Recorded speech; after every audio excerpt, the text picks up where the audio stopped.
Dambalasik noon, men. Anong masasabi mo doon, Sanyo? Nag-iinit na sargo yun, men. Talagang kakaiba, mga taga Muntinlupa. Kaya itong susunod, Sanyo, huwag mo nang patagalin. Bigyan mo na agad ng The Prophecy Beats yan, men. Yeah. Hey, MTK.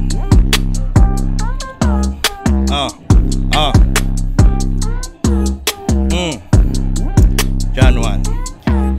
Mananalasa na naman ng mga ngaso, tsak na muli mapapaso. Mga utak kalabasan sumasalungat na ang utak ay kakapiraso. Pag akong nag-asikaso sa aking kwaderno, dito sanay sa ritaso. Pataas ang level namin, samahan maladori ni paso. Latido, latigo, sabi ko, latay kapag nadali ko. Pag kami ang umariba makikita ka abang-abang. Mga mahina pa si tabi po, kapatiran di matatawaran. Ng ambag sa sining, kami yan nagpakananito. Lulusawin ng mga kalawang at sasabuyan ng tulan na malaasido. Pinaigting namin ang aming tanglaw sentido na may bumbilya. Di papadaig sa mapapanglaw posibilidad ng punterya. Kahit gamilya agwat habulin, di mapapago sundan ng angaring. Ganito umusad with the gang, mate the thing. Hindi nyo na pwede pigilan o harangin, eh.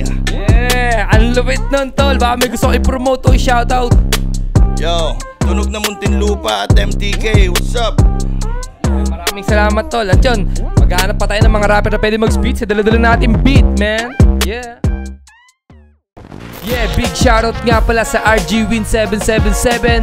Yeah, para sa lahat ng interesado, check out nyo yung link sa baba. Yeah, it's your boy Baloy. At ako naman si Sanyo. At ito nga pala is Picho Bars PH.